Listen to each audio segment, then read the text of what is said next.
예상했지만 트럼프의 이 통상 압력이라는 건 전방위적으로 거침없이 일어나고 있잖아요. 그런데 여러 가지를 보니까 확실히 이 사람은 다자무역 시대의 그런 규범이 아니더라고요. 네. 이건 이 양반은 확실하게 양자, 양자. 너 우리하고 관계를 어떻게 풀래? 우리하고 경제 교역을 하는 데 있어서 너 뭐든 카드를 내놓을 이러잖아요. 그래서 저는 이걸 한 개별 기업이라든가 혹은 리더십 공격이 지금 일종의 대행 정부에게 맡겨서는 안 된다고 보고 12월 초부터 계속 야, 정, 민 기업까지 참가하는 그런 대책을 좀 세워보라고 계속 그래서 범국가적 통상 대책팀을 가동을 하자 그렇게 요청을 한 바 있는데 어쨌든 오늘 여야 정 협의체가 가동이 된다고 하니까 빨리 이 문제를 논의를 해서 했으면 좋겠어요. 우선 무엇보다도 그동안 이제 우리가 무역 흑자를 많이 내었다는 이유 때문에 지금 트럼프가 이제 타겟이 될 가능성이 큰데요. 지금 지난번에 철강, 알루미늄에 이어 이제 자동차까지 우선은 제가 보기에 최근에 우리가 대미 무역 흑자가 많이 나는 이유가 우리가 대미 투자 1위 국가입니다. 최근 몇 년 사이에 미국에 투자를 제일 많이 한 나라가 한국입니다. 그러다 보니까 거기에 뭐예요? 공장도 지어야 되니까 뭐예요? 여러 가지 시설재들도 갖고요. 그 다음에 원부자재들이 많이 들어갔습니다. 그게 우리한테 수출로 잡히니까 마치 우리가 큰 무역 흑자를 낸 것처럼 되는데 사실은 뭐예요? 미국 내에 엄청난 일자리를 만들기 위해 한 거라는 거죠. 빨리 이런 상황을 미국의 통상 당국들한테 자료를 들이대고 설득을 하고 해서 한국이 맞을지도 모르는 그런 보복 관세 같은 이런 것들을 가능한 한 완화시켜야죠. 그래야 기업들이 이 어려운 시기를 버텨내지 않겠습니까? 예. 우리가 숙명이잖아요. 한중 관계를 어떻게 닫아 걸고 우리가 살 수 있는 그런 상황은 아니니까. 적어도 나는 윤석열 정부가 너무 아까 이야기한 한미동맹의 중요성 또 한미관계의 중요성을 강조한 나머지 중국하고는 거의 노골적인 이름을 거론해가면서 중국한테 반대되거나 혹은 서로 간에 긴장을 유발하는 그런 발언들이 막 쏟아냈잖아요. 이건 저는 이런 이분법적인 접근은 우리 모든 국가의 외교의 일체 목표는 국가 이익이에요, 그죠? 그런 관점에서 볼 때 이건 현명한 접근법이 아니었다고 봅니다.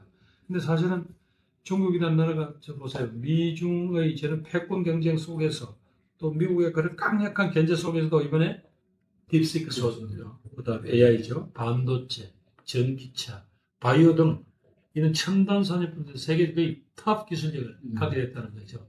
그래서 우리하고 이 관계 자체를 우리가 단절하거나 이럴 수는 없겠죠. 우리도 관련 산업이 있으니까. 그래서 필요한 부분은 협력도 하고 또 이런 어떤 관계를 유지해야 되겠죠. 그래서 이게 중국 속담인지 우리 속담인지 모르겠는데 피해는 대비하고 기회는 활용해야 한다라는 그런 기조를 우리가 가지고 그러면서도 언제까지나 이제 중국 시장만 바라볼 수는 없으니까 수출 시장 다변화라든가 우리가 지난번 문재인 정부 때 그래서 에이펙 아시안하고 관계를 많이 강화했죠. 왜? 그 시장도 또 커지고 있습니다. 그다음에 그 외에 해외 투자 전략을 좀 바꾼다든지 그다음에 또 대체 시장을 다른 아프리카라든가 이런 개척한다든가 이런 다양한 대안을 준비해야 될 것 같습니다. 기본적으로 저는 한일 관계 자체가 결국은 한반도의 평화와 발전에 양국이 협력하고 또 미래지향적 관계에 나갈 것이다. 그 관점은 꼭 유지가 돼야 된다고 봅니다. 우리한테 있어서 그런 점에서 일본은 중요한 정치적, 외교적 파트너인 것 틀림없죠.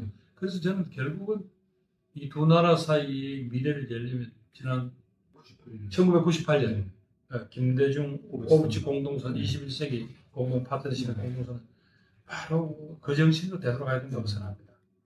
하여튼 우리도 국내에서 노력할 테니까 일본 측도 아까 이야기한 한국인들이 신뢰를 해치지 않는 그런 여러 가지 노력들 또 신뢰를 또 더 쌓아가기 위한 일본의 그런 여러 가지 행동들을 보고 싶습니다. 우리 정부 때 그 당시 소부장 문제, 아베 총리하고 문재인 정서에 그다음에 지소미아 문제가 나왔을 때 결국은 끈질기게 대화를 해서 풀었거든요. 결국 풀었습니다. 그러니까 뭐 그거 자체가 뭐 냉탕 온탕이다 뭐 비난을 받지만 어쨌든 뭐 이웃 국가들끼리는 항상 그런 긴장도 발생하고 그렇지만 서로 간에 협력해야 될 부분이 이제 더 많아진 게 현실이고 특히 한일 관계는 숙명적으로 그런 어떤 서로 간에 얽히고 설키면서 여기까지 왔잖아요. 그래서 그런 더 발전시킬 수 있는 고민들을 해야 한다. 그거는 우리도 마찬가지지만 일본 측도 그렇게 해달라. 그 말씀 드리고 싶습니다.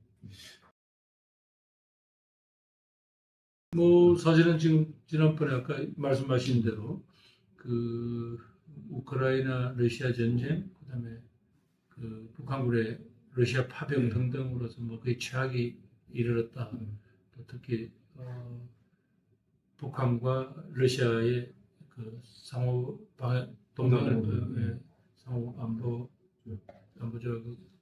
여러 가지 환경은 어려워졌습니다만은 그래도 지난달에 보니까 러시아 외무장관이 앞으로 한국과 러시아 관계에 대해서 정상화하겠다. 특히 한국의 새로운 합법적 정부가 들어서면 한반도 긴장 완화 문제를 포함해서 대화하겠다. 그렇게 입장을 밝혔거든요. 역시 이제 한일 관계도 빨리 복원시켜야죠. 한국 러시아 관계도 여러 가지 이제 단순히 정치적인 문제를 넘어서서 경제, 문화 서로 교류하거나 또 앞으로 북한이 국제사회에 나와야 되는 상황이 되면 또 러시아의 역할도 또 크지 않겠어요. 뭐 이런 그래서 한일 관계도 항상 어떤 이 진영 대 진영의 대립적인 관점으로 볼 게 아니라 얼마든지 말하자면 외교를 통해서 서로 관계를 우호적으로 가져갈 수 있는 그런 포지션을 늘 고민해야 한다. 그렇게 생각합니다. 그건 뭐 우리가 사회생활을 해보면 알거든요. 서로의 주장이 부딪힐 때 그 양쪽에다가 조금씩을 양보시키려면 아까 얘기한 뭔가 단서를 줘야 돼요. 계기를. 그게 결국은 제가 보기에 가장 쉬운 방법이 사과하는 거예요. 예를 들면 우리가 10대 10으로 붙었다 중에서다고 하더라도 그중에 이 부분은 당신이 조금 떳떳하지 못하지 그러면 그건 동의하거든. 당신은 이 부분은 조금 당신이 좀 찜찜하지 그러면 동의하거든. 그리고 이 부분에 대해서는 우선 상대편한테 사과를 하고 이 부분에 대해서는 상대편한테 일단 인정을 하면 어떻겠냐. 그래 해요. 그러면서 조금씩 문제를 푸는 거지. 실마리가 된다. 실마리가 되지. 그러니까. 그리고 결국은 우리 이제 많은 우리 선배 정치인들이 꿈꿨던 게 결국은 더불어 함께 사는 길이죠. 그걸 더불어 함께 사는. 왜냐하면 그동안 성장 꼭 필요했어요. 그렇기 때문에 앞에 이제 산업화 시대에 그런 어떤 정권들이 쭉 심지어 여러 가지 전체주의적인 방식으로 국가를 통치해도 국민들이 인내하고 살았단 말이에요. 근데 어느 순간에 와보니까 그게 결국 IMF로 파탄에 나버렸어요. 그동안 우리가 뭔가 대단한 성취를 이룬 줄 알았더니 어느 날 거들이 나버려요. 그랬을 때 DJ가 결국은 나누지 않으면 이 사회는 지속 가능하지 않다를 하면서 생산적 복지라는 걸 처음으로 도입하고 기초생활 보장이라는 개념이 처음 도입이 됐어요. 그 전까지 이런 거 없었다니까.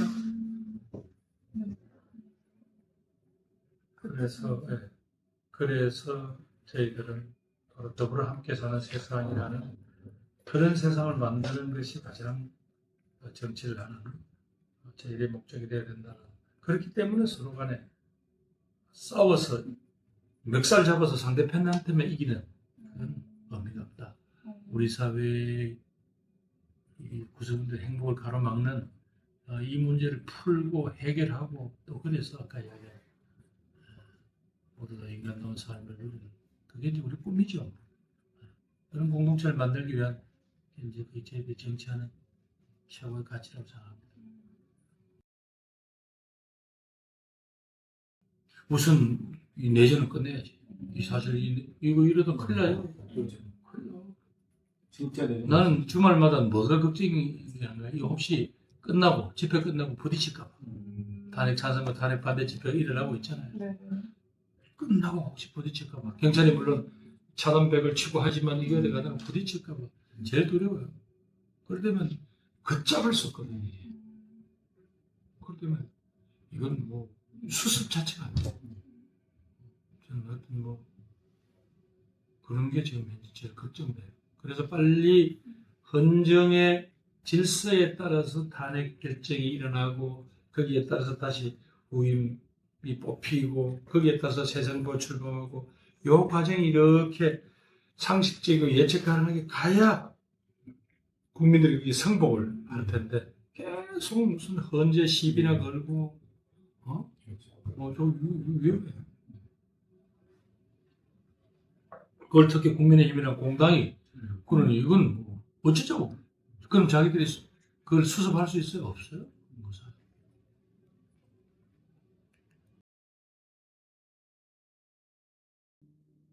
좀 이런 게 뭐 결국은 이제 그동안 제 나름대로 그렇게 네. 원칙을 지키는 정치를 하다 보니까 패거리를 많이 만들지는 못했죠. 그러니까 소위 주류, 패거리 뭐 이런 쪽에는 좀 많이 그걸 못 만들었죠. 그런 것들이 이제 여러 가지 힘든 정치 역정을 겪은 것 같아요.